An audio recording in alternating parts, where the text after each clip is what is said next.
So సంగారెడ్డిలో అన్ని స్కూల్స్లో టీచర్స్ని అడ్మిషన్స్ కోసం క్యాంపెయినింగ్ పంపించడం నేను చూశాను. ఓకే.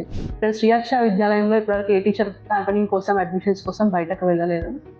ఎస్, నాకు ఒక స్పెసిఫిక్ రీజన్ ఉంది. ఏంటంటే జనరల్గా మేనేజ్మెంట్ ఎవరైతే ఉంటారో వాళ్ళు టీచర్లు అయ్యి మేనేజ్మెంట్ అయ్యారనుకోండి, they know the value of teachers.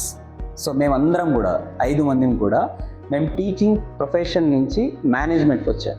So today if I become principal for the school, I know the value of teachers, I still teach to students.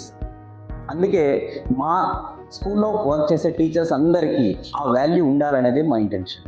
ఎప్పుడైతే టీచర్ ఇంటింటికి వెళ్ళి మా స్కూల్లో జాయిన్ కండి అని అడ్మిషన్ కోసం అడుగుతారో, parents they don't give value for the teachers.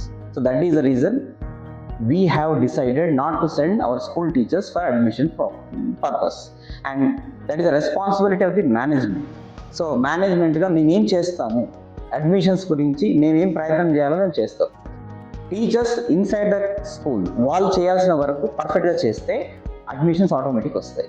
And most of the parents అడిగిన క్వశ్చన్ కూడా ఇదే, సార్ మీ టీచర్లు ఎవరు రాలేరు సార్ మా దగ్గరికి అంటే మేము పంపమని చెప్పాను. So this is one thing we feel very happy, because when a teacher says that your management is doing good, so that is a great success we feel in this field.